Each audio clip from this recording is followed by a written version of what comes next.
Welcome to Wargaming Recon. I am your host, Jonathan J. Reinhardt. Wargaming Recon is the only member of the Troll in the Corner podcast network to discuss historical and New England gaming. This is episode 159, Huzzah 2016. So thank you for all of you who are tuning into this episode. We are recording this live at Huzzah 2016 at the Doubletree Inn at South Portland, Maine. And before I go any further, I want to make sure everyone knows that we got a link to the show notes. So in case you're on your commute, you're painting, or whatever, you're not going to be able to remember all the stuff that we talked about. There's going to be a lot of games that we discuss, and we're going to go into a lot of things. So I'll have links to all that in the show notes. Just remember this one thing, okay? wargamingrecon.com/WR159. wargamingrecon.com/WR159. That'll bring you to the show notes, and you will get all of that. So I want to let all of you know we got a very special guest here today. He joined me last year at Huzzah. It's become kind of a little bit of a cool tradition here. I am, of course, talking about the one and only Mr. Adrian Benson. Adrian, how are you today? Doing good, John. Thanks. I got to say, you look a little sleepy. It's been a long weekend. Tell me about it.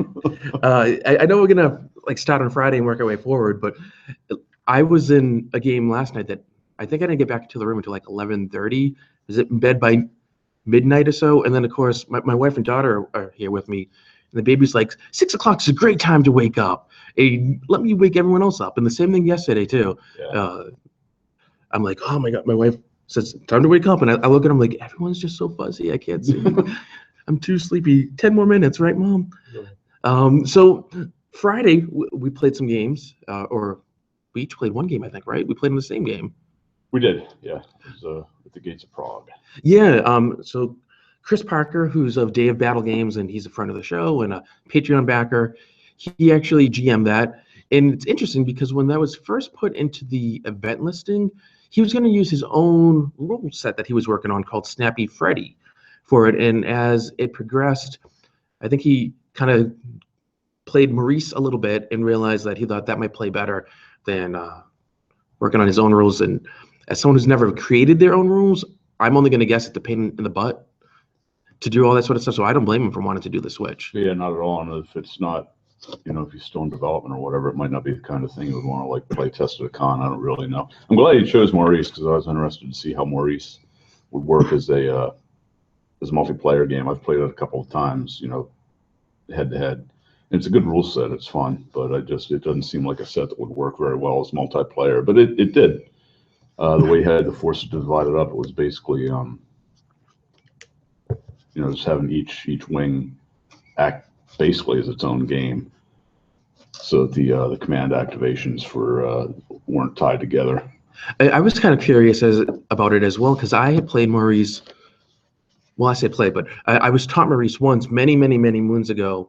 Adam of the Fencing Frog blog at blogspot.com came over to my place, and Adam's a mutual friend of ours, and he's like, how about we play Maurice? And I was like, okay, and it has cards. And I was like, okay. And I'm usually open to most new things as long as they're not something really intricate, hex-based counter games, which turn me off. Yeah, they're very scary. They are very, very scary to someone like me. God forbid it has a chart.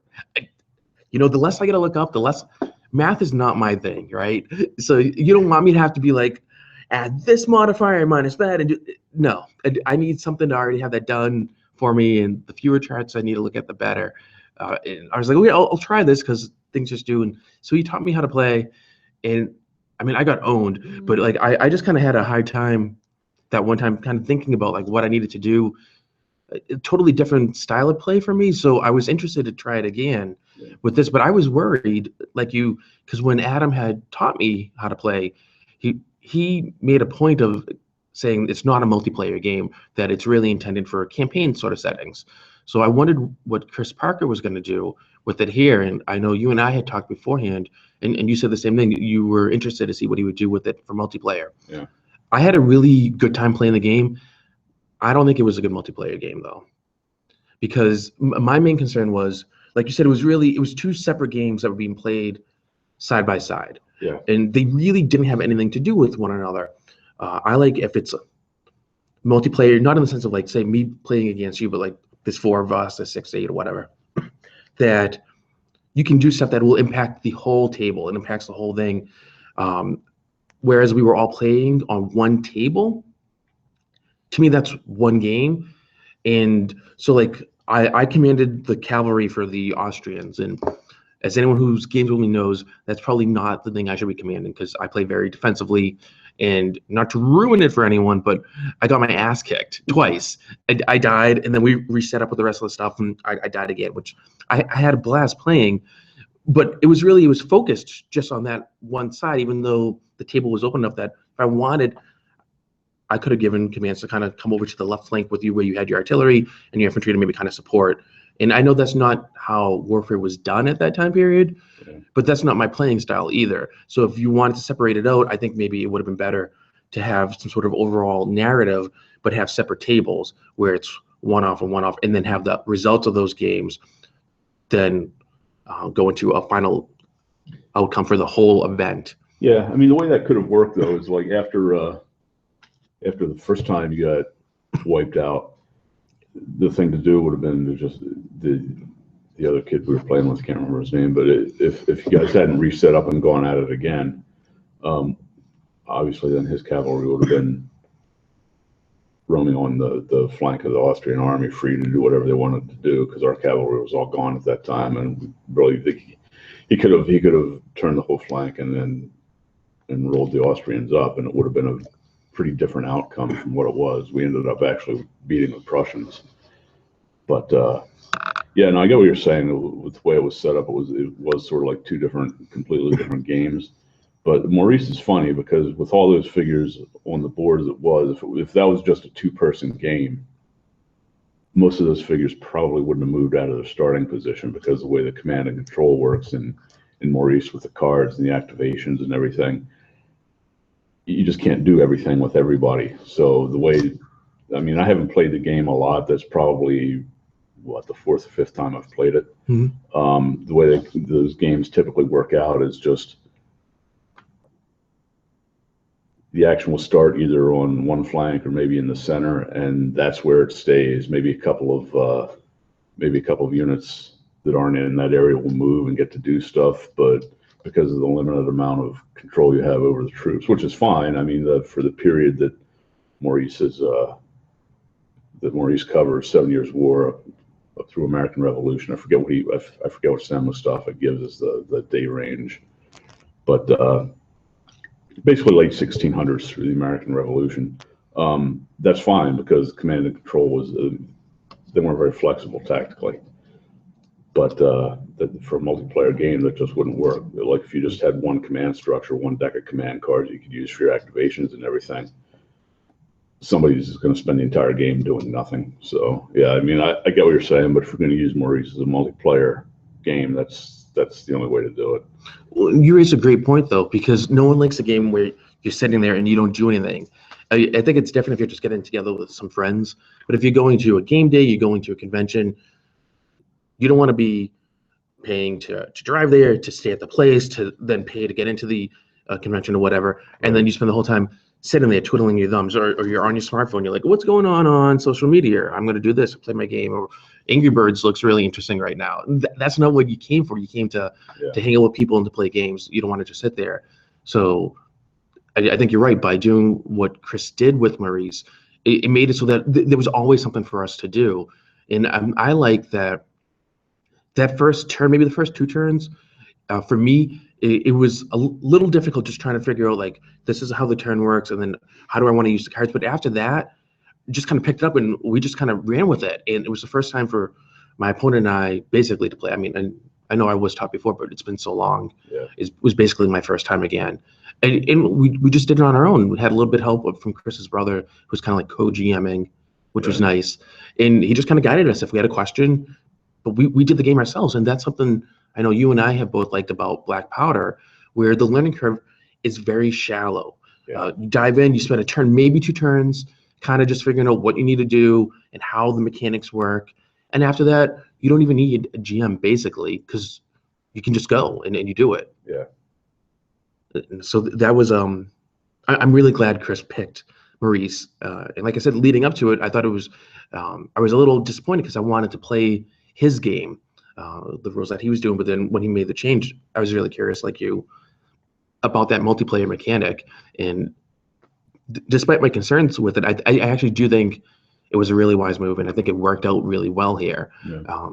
It was just, I think maybe because it's different from what I'm used to for a so-called multiplayer game. Like when we've run games at events, of course we haven't used Maurice, we've used a different set of rules, but if we have 6 people playing, we have 8 people playing, everything everyone does it impacts something on the table, and you can do that if you want. And of course those games, like you can move more, you can do all sorts of stuff, and it's a different era of fighting and everything too. Right. So that was our Friday night of gaming. And then, was it Friday that we did the raffles? Or was that Saturday that we did raffles? So I only did one of the raffles. It was Saturday afternoon one, I think. Okay. So then you weren't able to stay at the hotel because you kind of got held up with booking your room. Yeah, well, with work and everything, I wasn't even sure I was going to be able to come. So I had to wait until the last minute to book. So I ended up at the Days Inn down the road. How did you like it down there? I didn't particularly care for it.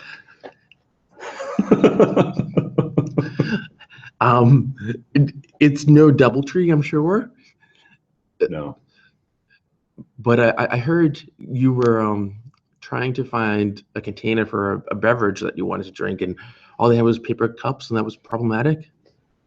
Well, I guess I shouldn't be so picky, but yeah, it was. I brought along a really nice bottle of bourbon, and I don't want to sip it necessarily out of a paper cup like a homeless alcoholic.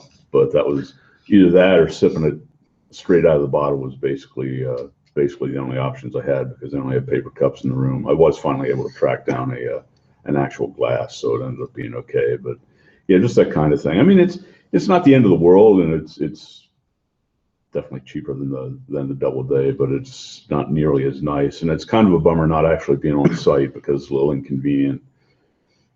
You know, if you have an hour or so between games and you want to go back to the room and like look at all the cool stuff you just bought or just laid out or whatever, it's a pain. But it's my own fault because I waited so long to register. So well, you kind of had to wait. I mean, with the work situation and stuff, it's it's not like you were like, oh, I don't know, and you were waffling or whatever. Or you knew you wanted to come if you were able to. You just didn't. I'm glad you were able to make it, even though you were, down the street. Yeah, I was too, because I really wasn't sure. But yeah, I mean, the days it's nice enough. It's not like it's a rat trap or anything like that. It doesn't help that they're in the midst of some construction now. So it's like walking in through the entryways and down the halls. It's a little bit like walking through an industrial zone. But that's obviously going to be a temporary thing. They got to put all that stuff somewhere while they're in the midst of remodeling. Well, that's true. I mean, when we went to TotalCon and I stayed at the hotel there, the Holiday Inn is normally, for Holiday Inn, it's actually pretty nice, but they were doing renovation and it was just like a pain in the butt. And see, I get what you're saying about the bourbon. You probably don't want to put it in a paper cup. I don't mind so much the paper cup, and I probably would have just been like, whatever, I'll do. It just makes me feel like an alcoholic. Maybe I am an alcoholic, but I don't want to feel like one. Well, I'm not one to pass judgment. If you are one, you're only one if you admit that you are. And Okay. that's the first step you need to take on the road to recovery, to admitting you have the problem. Otherwise, I think it just means you enjoy a good beverage every so often or very frequently, that's the case. Maybe I'm not saying you do. Right, I understand. But some people do, and I don't know. Again, I'm not one to pass judgment because I have my own issues, I'm sure. So then you were down the street, and I got to say, I love being able to stay at the hotel where an event is. And of course, coming up like to Maine, since we don't live in the area,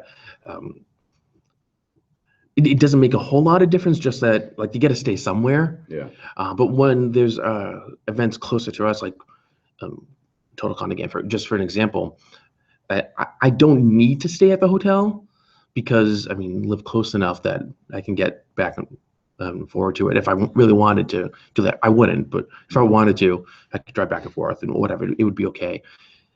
But you're right. There's something about being able to be there at the event so that you can go, you can do the stuff, you can bring stuff back to your room. Or like here at Huzzah, it's kid friendly to a degree, but really it's for grown-ups. I don't want to say it's for men because that's kind of sexist, but you look out in the main ballroom, and it's like 98% men. Not that we don't want women or people who identify as women coming in and gaming. I think we would all welcome it as long as they're interested in it and want to give it a go. It's just this is the demographic. It tends to be a male hobby. Well, it is, yeah. I mean, historical wargaming is for whatever reason it appeals to guys, and for the most part, older guys. Yeah, it's certain demographic, certain age. Yeah. I would say certain I mean, it's just, financial situation. Yeah, it would be nice if there were more people, particularly a lot more younger people that were interested in it. But there actually kind of are. There were a surprising number of.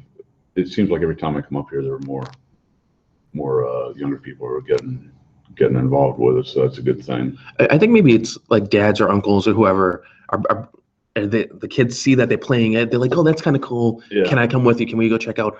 And I don't know if they're repeat customers, if they end up globbing onto it as a hobby or whatever, Yeah, or if they just kind of hopefully pop. they are. It's like everybody we can convert to chain of command to somebody who can get off of the drug of 40K. Well, there you go. And I think that's great. And since this is, geared towards a more mature level of I don't know individual. if I go that far. Let's just say older. But like they have like a bar here. So if you want to have an alcoholic beverage, I'm not calling anyone not an alcoholic, but if you want, you can get yourself a gin and tonic, you can get yourself bourbon, you can have whatever you want. And if you're staying here, you don't have to worry about dealing like, how am I going to get home? How am I going to get to the other hotel? It's all safe. So you don't have to worry about, am I going to endanger anyone else? Am I going to endanger myself? You stumble into the elevator, you go up and hope you get your room key working right, and you fall into bed and just don't puke on anything or anyone.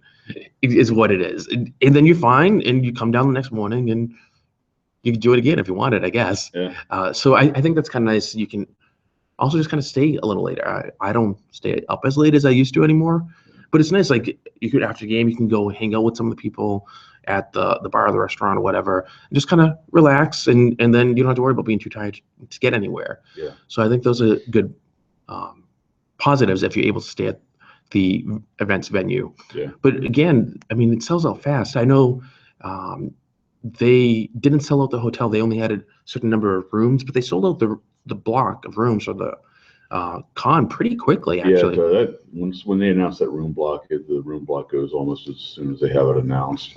I think there were a couple of additional events at the hotel here this weekend, smaller ones, but I'm sure there was, obviously they took up rooms too. So. Well, I was surprised. There was one, and I can't remember the name of the room, but there's off of the main ballroom. You go down the hall a little bit towards the restaurant. There's a room on the left that kind of connects in to a couple others, and there's one of those like self-help, like empower yourself sort of things. Yeah. And they were there on Friday. They were there on Saturday, and there was a bunch of women. I don't know if they were staying or if it was just here and they're going, but they took up like tons of parking spots.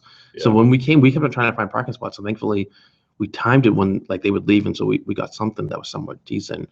But the parking goes fast, and the lot's not as big as it seems. No, it's not. It's the only kind of. Well, and they share it too, because it's kind of shared. There's a Starbucks and a mattress store next door, and then on the other side, sort of, but not really, kind of shared with Cracker Barrel a little bit. Mm. So the spots do go fast. Well, anyway, so we played at the Gates of Prague on Friday, and then Saturday, you had some games that you were playing. I didn't play in as much. I split my time since I come with my wife and the daughter. So Saturday was basically our day to go and do stuff. But you started the day off with the game, I think. I did. It was with Chris Parker again, actually. This time it was using one of his rule sets, one of the day battle rule sets called Light Bobs.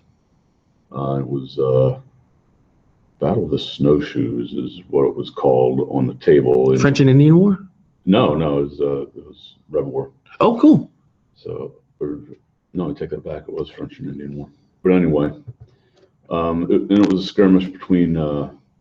Well, I call it a skirmish. Light Bobs isn't really a skirmish rule set, but it's smaller scale. It's more on a battalion scale, whereas a lot of your Revolutionary War rule sets tend to focus on larger scale battles. Mm-hmm. The units that you field in Light Bobs tend to be like company-sized units, like maybe 50 to 100 guys are represented by a unit. And the figures, oddly, for a game that's not a skirmish game, he recommends that the figures be mounted individually. Any unit will be anywhere from oh, I forget, but the units we had on the table were anywhere from 4 to 8 figures, and I think they might possibly go up to as many as 12 figures in a unit. But in any case, each individual unit is just it's a single company. Why do you think when you played, was there a benefit or a reason behind being based individually? Because that does seem odd for something like this. Not really, because well, it wasn't a factor in the game that we played because of this sort of skirmish nature of both the Indian troops and the Rangers that were on the British side and the light infantry. They were all basically open order type troops. It's easier to represent open order, I guess. If you had, if you had figures based like the way we base our guys for black powder, for example, with 428 millimeter figures on a base, that would work fine. I think it's a little less flexible when you're looking at it in a smaller scale, and you want to be able to sort of arrange the guys like within a terrain feature or whatever, because the black powder basing or any of those kinds of basing systems are kind of designed for, you know, the typical long lines of entry. Well, I mean, facing off against each other, but you could make it work. We have those armies in plastic too. They're what, 54 mil? Yeah, those guys are 54 millimeter. And those are individual because we use those for muskets. Oh yeah, but muskets and tomahawks is a skirmish game. Well, no, true, but I mean, could use something like that, like we could. Oh yeah, for this, yeah, that would be fine. Or if someone had something like that, they wouldn't have to go in and get other things. And yeah, you would probably have to adjust some of the range scales and everything, but yeah, they would work fine. What's kind of a scale was he using for models? Because in the Gates of Prague, they were 40 mil, I think. No, they were 28. Were they 28 that he used? Yeah, pretty sure. That's funny now. I can't remember. Pretty sure they were 28. I know for his medieval Day of Battle, they're 40. Those are 40s that he usually and I that I thought these were bigger. I didn't know if the Light Bob game also used bigger. Definitely 28 millimeter. We're just reviewing photos from the Gates of Prague game to see. So you're showing me a photo of a bunch of figures standing next to another bunch of figures with nothing to scale them against. So that's not helpful. Well, there's a table there. Anyway, John. You're welcome. I'm pretty sure they were 28s. I guess I wouldn't swear to it at this point, but another photo's not going to help either. Well, either way, it's nice that if they are 28s, that it would be, because terrain is really difficult when you go to those larger scales. And expensive. Yeah, a lot of money for it. I mean, it looks gorgeous, don't get me wrong. Oh yeah. And usually that larger size, you don't always have to paint it because it comes pre-painted or it's colored plastic or whatever. It does, yeah. So you're paying for that and saving on the time. So it's nice. But how did the game go? It went well. I mean, real life, there's a group of Rangers, Rogers Rangers, had ambushed a Indian patrol. I can't give the history as good as Chris did, but basically they ambushed this Indian patrol, what they thought was an Indian patrol, which was in fact the lead elements of a flipping huge column of Indians and Canadian infantry. And so their initial volley, they supposedly took out like 30 or 40 of these Indians, and they got all super excited and ran down to finish off the rest of the Indians, or what they thought was the rest of the Indians. And then all of a sudden there was a boatload more Indians than what they thought. So basically it became a very spread out with small groups of guys, basically a running fight back through the woods as these Rangers tried to escape all of these Indians. And because of the deep snow and everything, basically it ended up being a massacre. The Rangers lost, I forget what Chris said, they lost like 70 to 80% of their guys. Wow. Rogers actually was able to escape, so the story goes, by sliding 1,000 feet down an ice floe and into the river. Truth of that story or not, I don't know. Who knows? But he did escape. The Canadians thought for a while, or the French had thought for a while, they had actually killed him because they found his clothes and equipment, but they hadn't. So anyway, in the game, it was basically, it went the other way. It was more of a victory for the Rangers. Interesting. Why do you think that was? Because I'm a much better player than the average player. You're so modest. Well, the way it's set up is. So the Rangers have their backs against the wall, so to speak. It's actually a series of cliffs behind them, and then a large lake behind them. So they got nowhere to go. But all they have to do is defend, and the way the rules operate, if all you got to do is get your guys into some decent cover, like into a patch of thick woods or something like that, and the burden's on the French and Indians to root you out of there. You just have to sit there and shoot at them as they walk up to you. So I wouldn't say it was easy necessarily, because there's a lot more Indians and French than there are Rangers, but yeah, and they were having trouble. I don't think they ever had all their Indian forces on because the Indian arrival was random. Okay. Was it 2-on-2? It was 2-on-2 basically. Okay. There was actually only one player on the French side, so Chris ran the Indians, but I don't think all the Indians were ever on the board at the same time. So that was a little bit of a problem for them. They needed force of numbers since they had to do the attacking, and they never really had it. That's rough. So it wasn't like it was an overwhelming victory or anything, but it was definitely a Ranger win. What'd you think of the rules? Love the rules, bought the rules. Yeah. So I'm really appreciative. Chris had given me a review copy of these and the Day of Battle medieval rules, so I'm looking forward to. Yeah, I actually bought the medieval set as well because I figured they would be.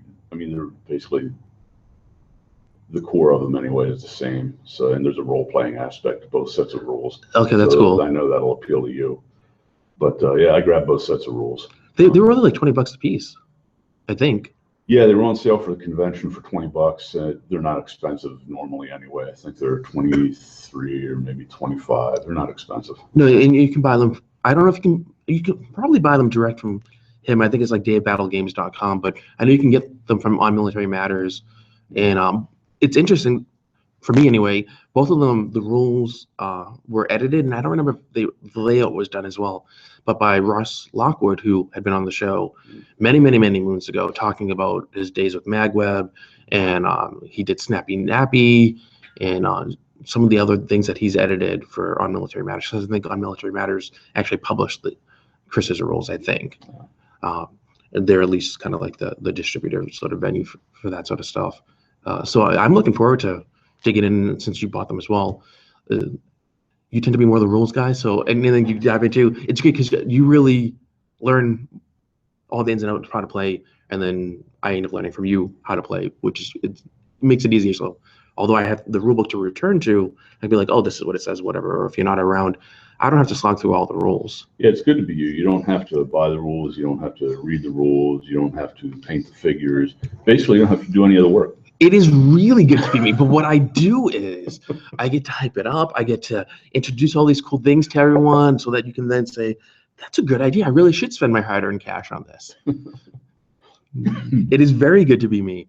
So that was your morning game, right? Yeah. And did you play anything in the afternoon? The afternoon I did. I played, I forgot what the scenario the title was, Assault on the Airfield, I think, but it was a chain of command game run by Ken Eckhart. And it was not bolt action. No, it wasn't bolt action. It was chain of command. I'm trying to make sure I pronounce the name of the island right. I won't, so I'll just say Palelu. Oh, yeah, okay. But it was a marine landing on Palelu and an assault by the Marines on the Japanese-held airfield, which was the reason most of the islands in the Pacific were invaded, because they had an airfield on it. Well, if it's big enough, why the heck not? Yeah. So there were the victory conditions that each side had it was kind of cool. You didn't know what the other side's victory conditions actually were. I mean, if you're the Japanese player, which I was sitting on the airfield, you got to assume the Marines are here to take the airfield, but they may have a secondary condition as well, which they did, and it was a simple one, just inflict as many Japanese casualties as possible. And the Japanese had our conditions were to hold the airfield, which was actually the secondary condition. The primary condition was to counterattack the Marines and to force them off the table. Okay. Because the battle for Palelu was huge, and it went on basically all day, and the scenario brings you into the action about 5 o'clock in the afternoon.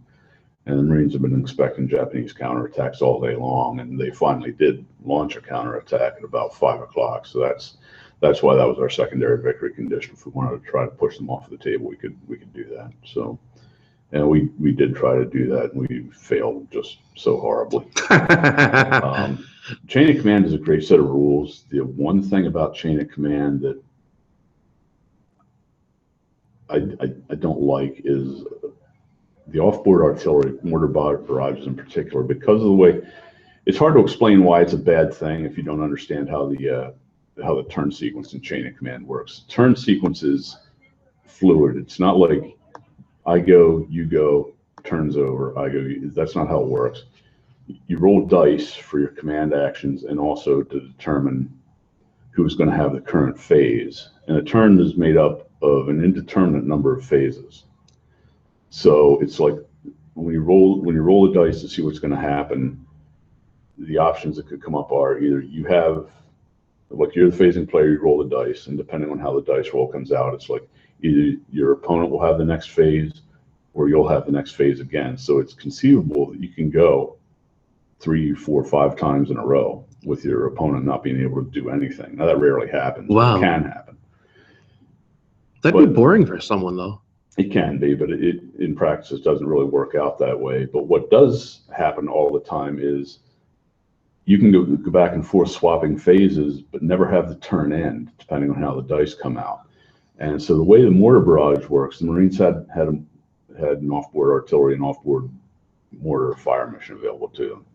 So you go through the whole battery contact thing, and you bring your mortar fire mission on board. You pick your aiming point, and once you pick the aiming point, it's an 18-inch square. You know, each side of the square is 18 inches centered on that aiming point. And the mortar barrage is extremely powerful. So everything within that square gets attacked every turn, or probably is going to be attacked every turn. So you just take casualties every turn without them really having to do anything. Wow. You're pinned down. You can't move out of the barrage, and you can't see through the barrage. It's like if you're in it, you can't see out of it to shoot. Nobody can shoot into it because they can't, because apparently of all the dirt and smoke and explosions flying up and everything. Makes sense. But it just, that 18-inch square area of the battlefield is just completely locked down, and anyone who's underneath it is just going to get chewed apart. And that's what happened to us. Once they got the mortar barrage on, we had, what do we have? I think we had a total of like 5 units on the board, squads. And at any given time, and you can march the fire for effect zone, you can march it around the map if you maintain battery contact. So if you're tired of pounding this guy, you can move it 6 inches at a time across the board to pound on some different guys, which they ended up doing. That sounds really powerful. It's completely overpowered. It's the one bad thing about the game, because it's just, if you can get it on the board, you can completely lock down. Is it hard to activate it to get it going? Okay. No, I mean, there's dice rolls involved, but no, it's not hard to get it going. And so to end a turn, you accumulate, as you're rolling your command dice to see how many orders and whatnot you have to give to your troops, you accumulate what are called chain of command points. Once you get 6 of these chain of command points, then you earn what's called a chain of command die. And you can use that die to do a variety of things, one of which is end the turn. So it's like once you've earned that die, then if you want the turn to end, like if you're the unfortunate sap who's underneath a mortar barrage, the only way you're going to end that is if you use your chain of command die to end the turn. So we finally earned enough points to have a chain of command die, but the other side by that point had also earned enough points that they had a chain of command dice. Can they negate you wanting to end? Absolutely. You end the turn, and then they play their chain of command die, say, okay, the turn is over, but the mortar barrage continues anyway. Oh, it is ridiculous. Don't get me wrong. That is awful. It's ridiculous. Don't get me wrong. Chain of command is a great set of rules. I really enjoy it, but the off-board artillery barrage really needs some tweaking. That sounds like something that should be house ruled. Yeah, and if I were to run it, I probably would. Like I wouldn't allow the opposing team maybe to have the option to say, oh no, this turn's not actually over, the mortar barrage just continues. Wow. I wouldn't give them that. Something needs to be done about it. It's ridiculously overpowered. It really sounds like, I'm surprised it even made it through the process to get put in the book that way. A little bit. And I don't know, maybe the two fat Lardies guys, maybe everybody in the world is doing it wrong. That's not the way they intended for it to work. But my reading of the rules and every game I've played in, that's the way it works. So yeah, don't like it. It needs to be changed. I wouldn't. Chain of command aside from that, though, chain of command really is a good set of rules. I like the I do sort of like the randomness of the turns and phases, and not knowing exactly what's going to happen next. That kind of appeals to me, and you have to rely. If you want to do a lot of stuff, you have to really rely on your leaders, or in Too Fat Lardy's parlance, they call them big men, but basically your leaders, because they can actually get your troops to do a lot more. Like, you can either activate a squad or you can activate the squad's leader. But if the squad's leader activates, he can get the squad to do a whole lot more than if they just activate on their own. So. Oh, wow. Yeah. So I like that aspect of it too. Overall, Chain of Command is a great set of rules. It's just that the off-board artillery stuff seriously needs to be tweaked. It's just wrong. It sounds it. But I'm really surprised that it even made it out of playtesting like that. Yeah. That's interesting. Yeah. So I don't know if a lot of people house rule the silliness away, or if they just maybe they just embrace it and figure that's kind of how it goes when you play one of their games. Maybe so. Maybe I'm the guy who's completely wrong about it, and maybe in real life, which supposedly is what we strive to emulate in these games, maybe mortar barrage is that overpowering, but I don't care. I don't want it to be that overpowering in the game, and it is. So. Well, I gotta say, if someone was doing that in a location where I would just, I would be dead. But I would just, you hide under your helmet and you hope for the best. Well, and that's exactly what it portrays. But like, when you're under the barrage, you can't do a thing. But like, that shouldn't last a whole game's worth, And then, yeah, you should be able to move the stuff, but it sounds like it's way too easy to do all of this. And then with the amount of damage it does and the impact it has on the game, it just overbalances in the favor of the people who are able to do the mortar barrage against the other one. And God forbid that both sides have mortar barrages and they both manage to get them on the table. Then it's just rolling dice for the mortar barrage is all it degenerates into. It's terrible. I think the best way to approach it would be to not allow the side that has the barrage going on, just not allow them to use their chain of command dice to continue it if the turn ends. I think that would be the best way to resolve it. Or maybe you could even have it where it's like every other turn you can use it or something. Maybe something, but yeah, you definitely need to be able to. Not like an always thing. Yeah. So don't let that. Yeah, it sounds like I'm doing a lot of complaining about chain of command and the fact. Well, you are, but no. Well, but it sounds justified. Page of the rules is all I'm complaining about. Sometimes that's all it takes, though, because if that really unbalances the game, that one thing might not take a whole lot of space up in the rules, but it can have a huge impact on the game itself and just alter things out. And maybe the artillery barrage for the mortars doesn't come into play in every game. I don't know, but like it sounds like the ones that it does, it needs to be worked on. It helps rules or something. Yeah, it's powerful enough that if you, depending on what you're playing, if you have the ability to take an off-board, forward artillery observer and off-board fire mission like that, you're kind of foolish if you don't take it.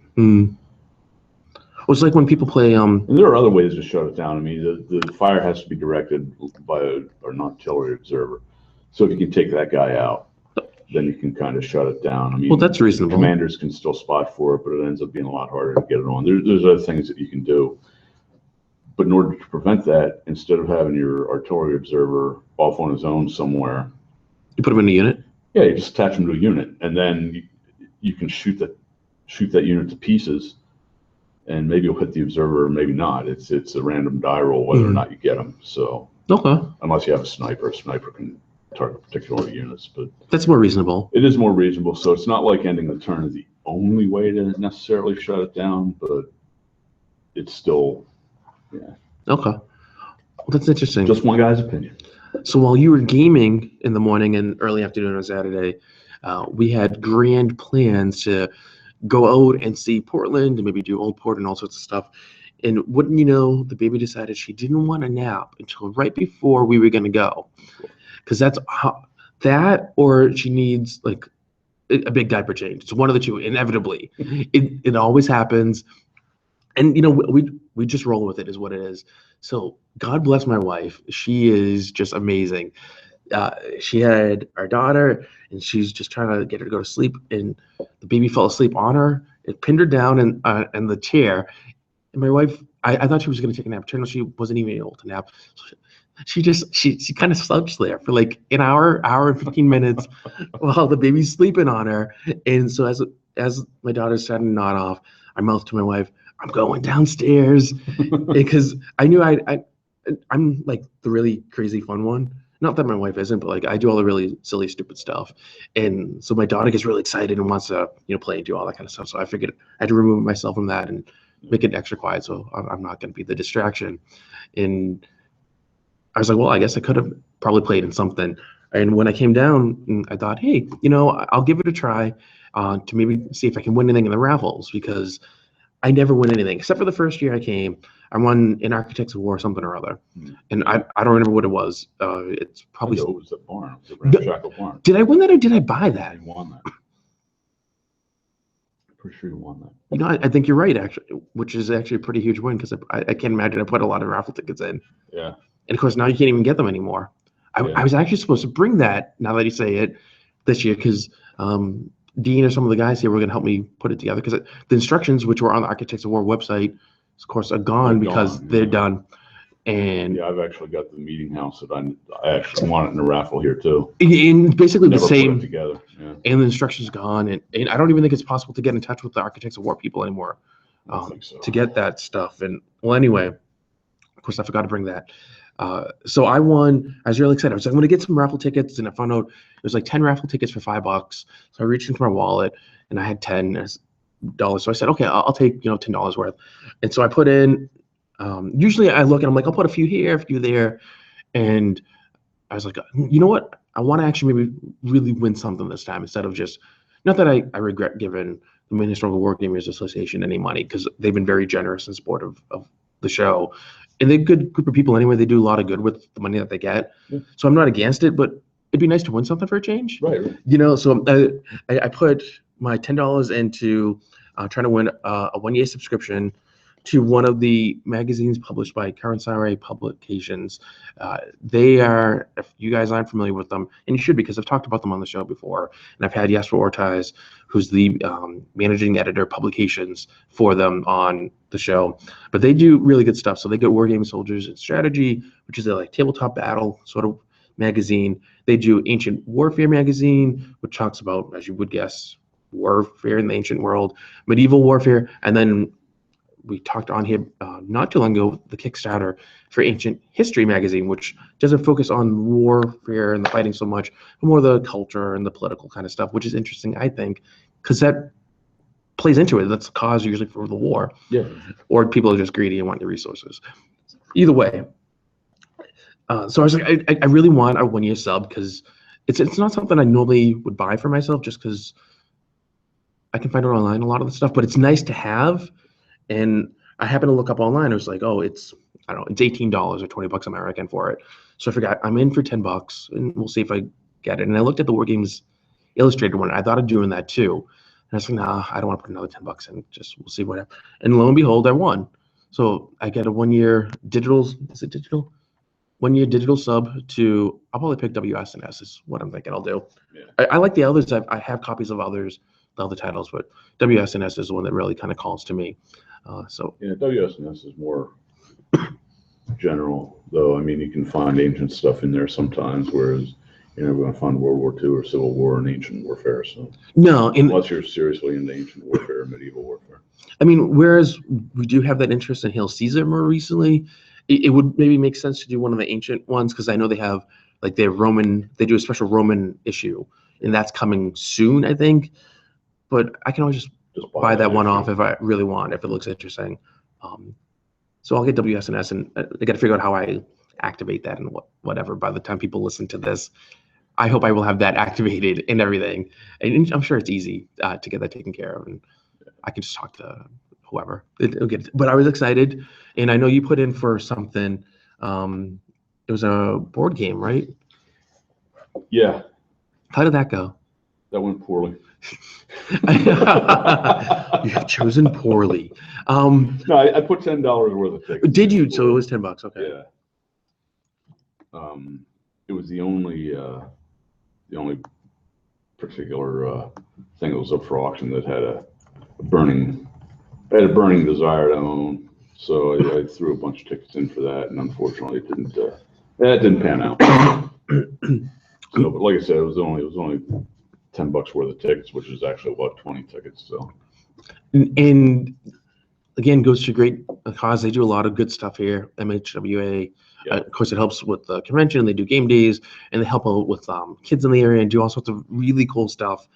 So the money's worth it. And I talked with Dean, who's one of the convention organizers, and I was like, "Oh, I won!" And I was all excited. I said, "You saved me a bunch of money because I put $10 in, and I got this, and it's almost like double. So you can actually get a good deal on stuff. Yeah. It depends on what really appeals to you."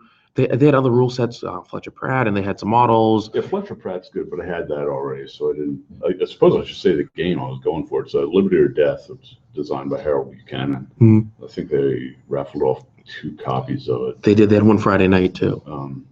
But I only put in for Saturday afternoon when I actually didn't really realize that it was out on Friday night, or I would put in for that too, probably. But in any case, that was the one that I wanted particularly badly, but not to be.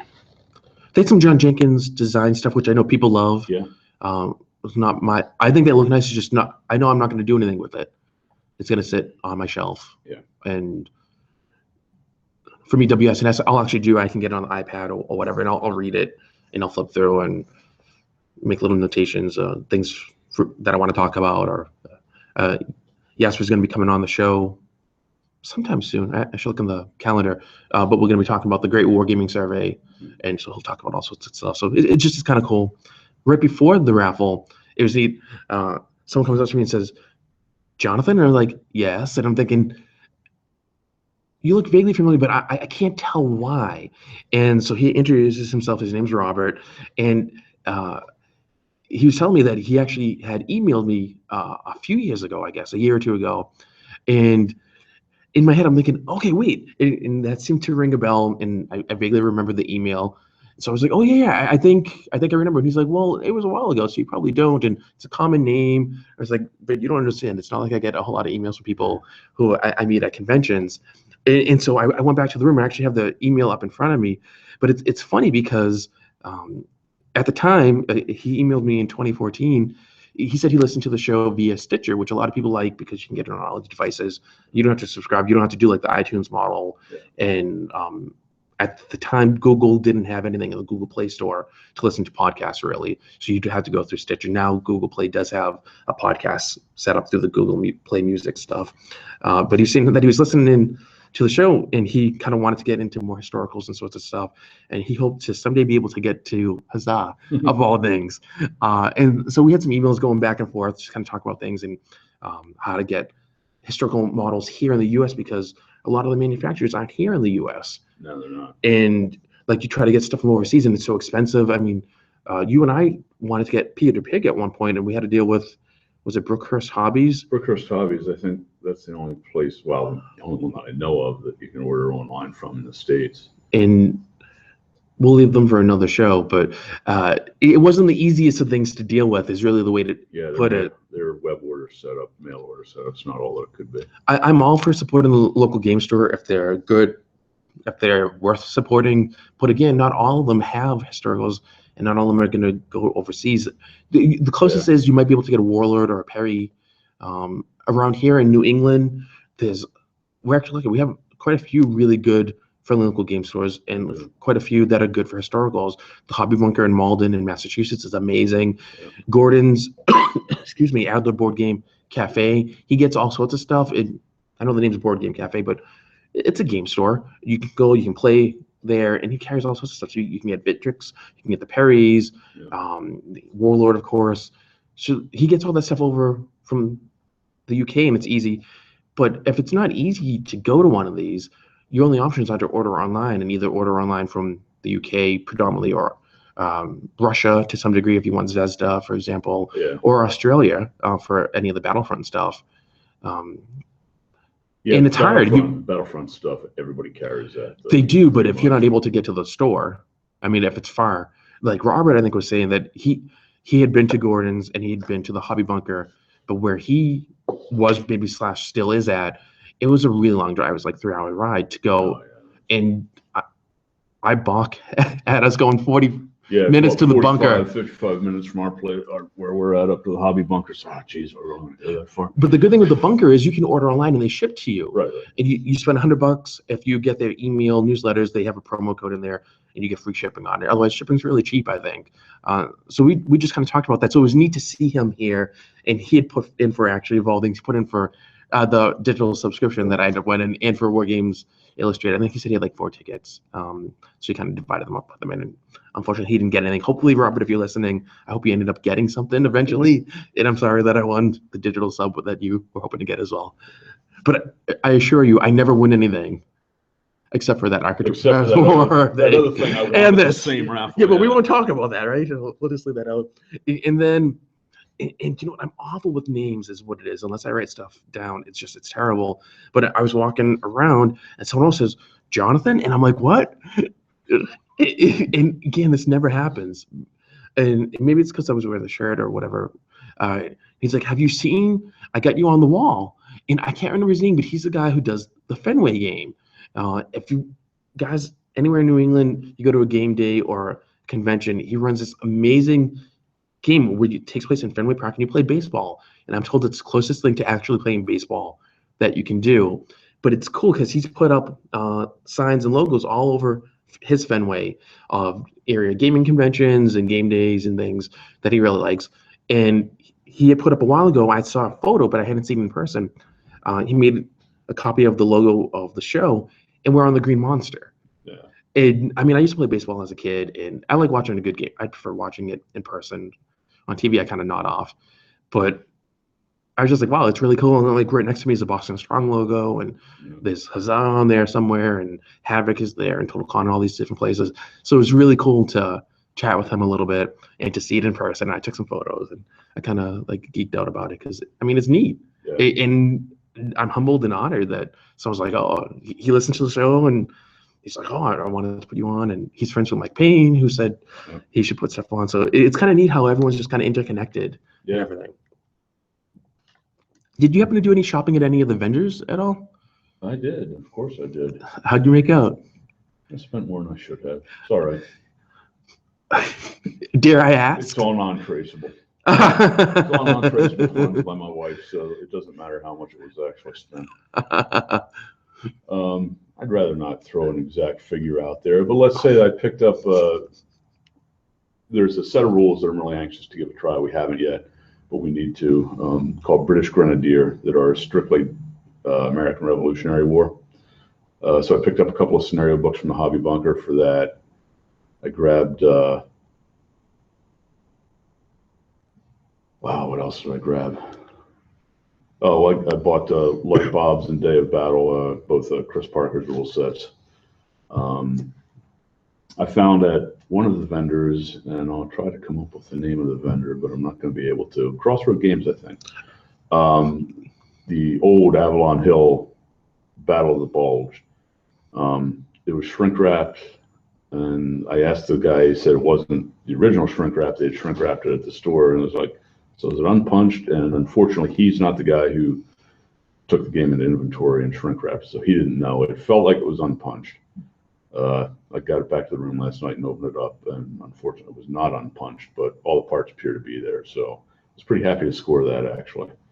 The old Avalon Hill games are great fun to play, and it's hard to find them in decent shape sometimes. So there was something else I got. What was it? Oh, another set of company level World War II rules, as if I need one. You can never have too many of those, right? Exactly. Called Panzer Grenadier Deluxe. So I'm anxious to give that a try. All of my 15mm World War II stuff is unfortunately based for Flames of War, which will not speak further. But fortunately, this rule set and the Two Fat Lardies rule set that I actually like a lot, I and Shop Mom, are both pretty flexible on what you use for bases. So if you got your stuff based for Flames of War, you don't need to change anything to use either of those rule sets. So looking forward to giving that a try. I actually had a really good deal. I bought some books at Brigadier's bookshelf. And I always love checking out and see what they have. Dean Emerson is the proprietor of it. So I managed to get a handbook for model soldier collectors by Don Featherstone. I got The Price of Admiralty about naval warfare by John Keegan. I also picked up The Minutemen by John Galvin, and Dean said this is one of his favorite books for Rev War, that it gives, it's very accessible, easy to get into, but it dispels a lot of the myths that people, like all the stuff we learned in school, basically, that's wrong. And it corrects it, and it does it in really fluid and easy to get manner. It's one of his favorite books on the topic. By Peter Kemp, The Escape of the Scharnhorst in Gneisenau. I love the Scharnhorst from playing Axis and Allies War at Sea. It's a favorite of mine. I mentioned about getting light bulbs and Day of Battle, and there was another book I thought I got. Let me just check my little notes here. Oh, that's right. I got the Roman Imperial Army. I think it was the 2nd edition by Graham Webster. Dean also had the 3rd edition, and is a little bit bigger and everything. I don't know what sort of differences in editing they had, but the second one I figured would fit better in my suitcase and so forth. So I'm looking forward for that, just because someday we're going to be doing Hail Caesar, eventually, maybe. Oh, we've been saying that? Well, let's not talk about that. And then Saturday night, you had to beg off because you were a tad under the weather, right? Yeah, I wasn't feeling all that great. I had signed up to play Advanced Squad Leader in the evening, but I was actually going to not do that and play Mike Payne's game, which I really wanted to do, but I unfortunately wasn't up to it, so I had to bow out of that as well. I played in that, and that was a great game. It was the Battle of Shanghai, and Mike's games normally are a little bit more pulp and a little less historical, but this was actually the other way around. It was like, say, 70% historical, 30% pulp. So it still had his traditional feel of open world. You can attempt to do just about anything you want. A little bit of that role-play aspect with it too, but it was definitely focused more on the historical. So what it was is, it was based on when the Japanese invaded Shanghai, and all the different concessions there, the British concession, the American concession, and so forth. So there was 8 of us, I think, playing, something like that, and we each had a different thing. There were warlords, there were French, there were British, Americans. I played as the Shanghai Municipal Police. I had a little barge in the middle of the bay and a little patrol boat, and it was fun. The goal was you wanted to hang on to your concession, because each one that you controlled was worth 5 points, and then you earned 1 point for killing each soldier or troop of your opponent. So they're all individually based, and you just run around and kill people. Whoever killed the most won. And believe it or not, I came in second. The Japanese had come in, and they were like right close to me. And I'm thinking, well, do I want to take them on or what? And the game started where the Japanese is at war against everyone except the British, the French, the Americans, and the police are neutral and can decide who they want to ally with. So I was like, well, I'm going to go and I'm going to take a shot at the Japanese, because my patrol boat, I happened to get a cannon. So I had a cannon on the front. 3 dice, I whiff. Nobody hits anything. I needed 2 guys to hit man that, and the rest of my guys are shooting nothing. They're right out in the open in the boat, and yet somehow we all had cover for this. You get a cover save. In Mike's game's really easy. You roll a d10, 0 through 4. You accomplish basically whatever you want to do. And the same, whether it's save, it's attack, whatever. Nothing. So I'm rolling like crap, and I'm just not doing well. But it was really interesting because the kid playing as the British happened to be right next to the Americans and turned on them and attacked them. And he was pounding them all game long, and he got really good rolls. So it was a bloodbath everywhere. And then the French decided they were going to attack me too, and that was interesting. And then as the night progressed, more and more people had a skedaddle. So we ended the game early, and the Japanese had like 32 points at the end of it, which makes sense because they were attacking everyone. Right. They're getting attacked by everyone. And I had like 24, 25, something like that. Excuse me. It was a really good game, a lot of fun, as his games are.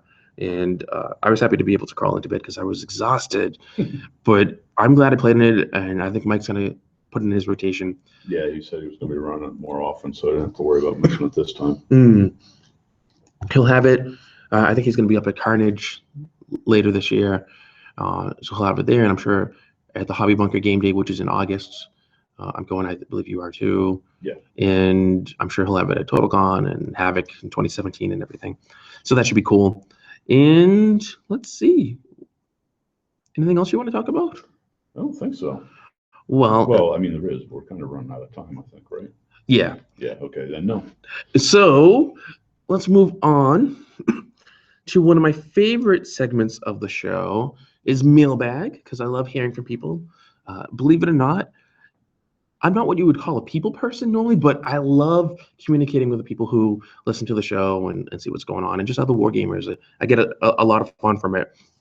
So the first night here, I posted a photo of my daughter at Cracker Barrel. We went there for dinner, and I captioned it like something like, "My daughter says everyone should eat a Cracker Barrel. It's really good," or whatever. And it's a photo of her shoving grilled cheese, I think it was, into her face. No, mac and cheese right in her face, and she's like, "Oh, mac and cheese everywhere." So Sean B commented and said, "Well, duh, she's right." And Donald H also said, "Who am I to disagree? Cracker Barrel's right next door. It's easy to get to. It's a great place to go eat, and just all sorts of stuff. It's nice." The first night here was kind of hard because on Fridays I don't eat meat, and they had a really good fish dinner that I had. It was really tasty. I don't really think a Cracker Barrel for fish. I mean, unless you want catfish, which I'm not going to touch. But so it worked out really well. And then I want to remind everyone, we've had some activity on the Facebook page regarding the Extra Life charity auction, which will be coming in November. Dave Livesey, once again, painted a model to auction off. It's a model of Napoleon as first consul, 1800. It's 28 millimeters by Trent Miniatures, sculptured by Mark Copplestone. And Dave's painted it. It's gorgeous. There's some sneak peek photos on the Facebook page. And then Stuart Foley of paintedwargamefigures.co.uk has painted up a model of Frank Gallagher from the TV show Shameless, which I've never seen, but I know it's big in the UK. And there's an American version too. But this is 28 mil by Hassle-Free Miniatures, sculpted by Kev White, and it was painted with GW and Vallejo paints. And again, I got some sneak peeks on the Facebook page.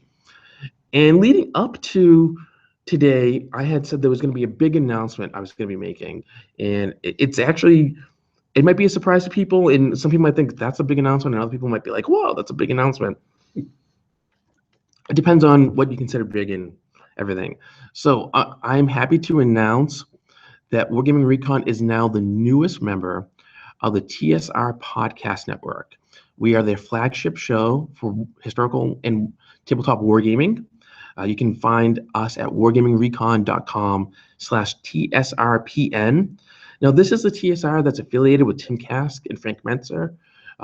They worked with Gary Gygax. They are familiar with Chainmail, one of the granddaddies of historical wargaming rules. TSR is helmed by Jason Elliott.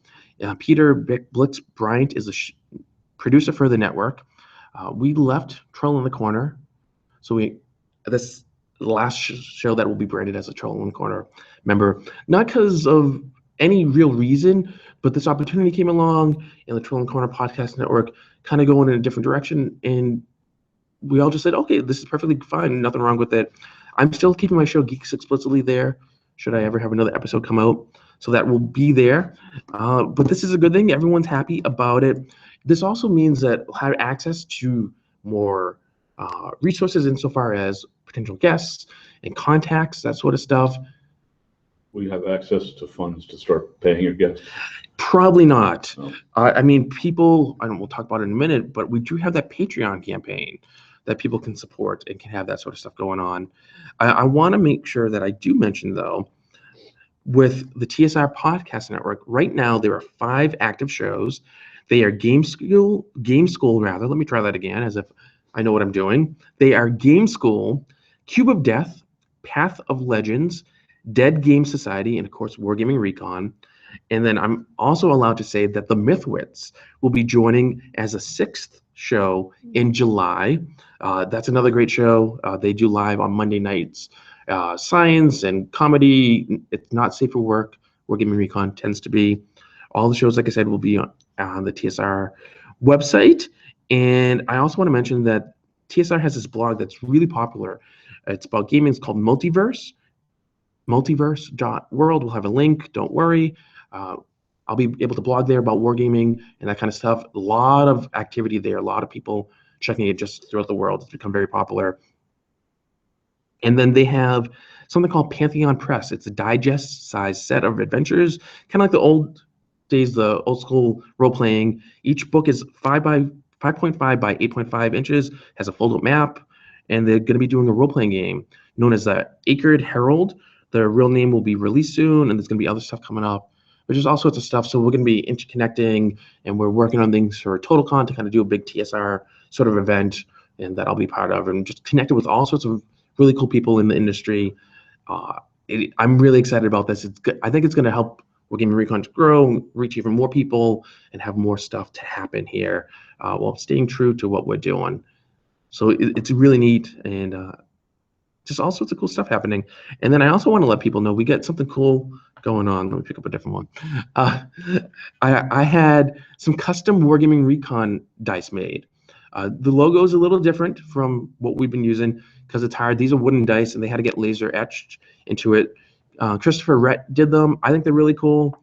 There's 2 different designs right now that will be exclusive, I believe, for this year, and I might change it up every year.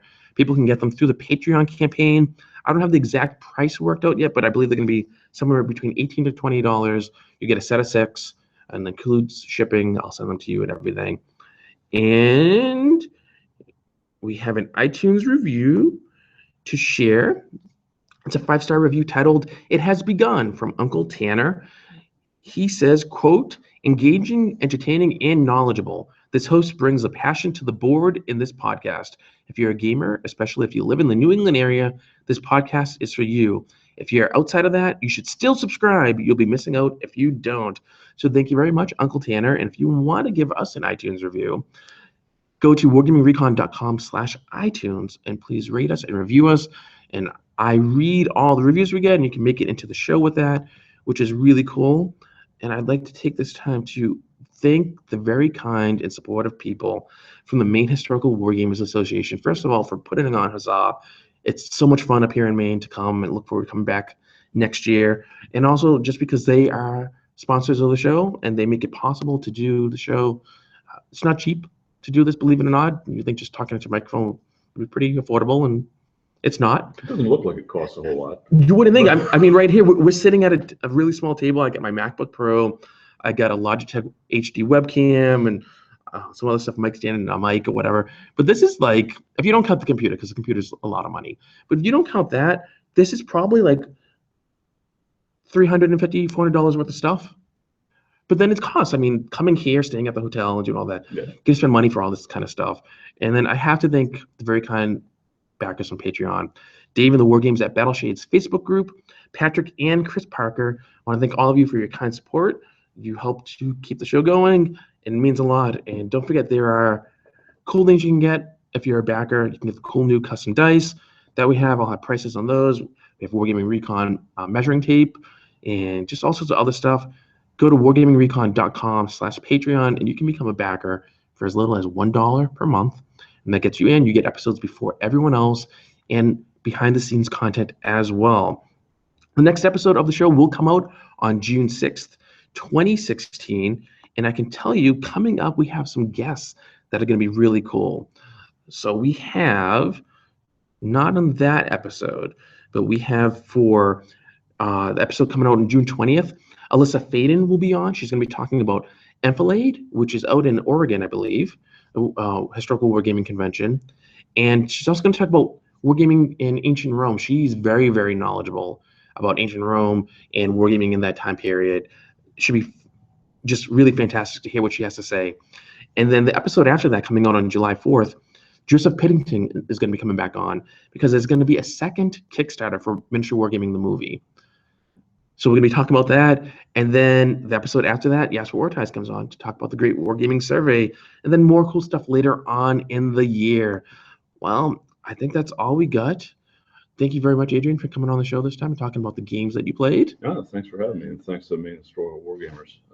Great bunch of guys, and Huzzah is just a great convention. It is fantastic, and I look forward to coming back next year, and I hope you'll be able to make it as well. I hope so. If any of you listening have not been to Huzzah, please take the time and consider coming. It's worth it. Easy, very easy drive if you're anywhere within New England. And even if you're outside, it's worth making the trip really to come up here. It really is. Aside from the convention, Portland is a nice touristy town. I mean, it's a decent family trip. But it's totally worth your time if you're a wargamer. Plenty of places to sightsee, lots of lighthouses, great food, just all sorts of stuff. And more and more of us, I think, are coming and bringing our families. So it's kind of cool that people they're able to go off and do all sorts of cool stuff. Like I said, the next episode comes out June 6th, 2016, well, you know the drill. No matter how busy you are, no matter how many sixes you think you're going to roll on some custom dice, you know you have to, you need to keep on gaming.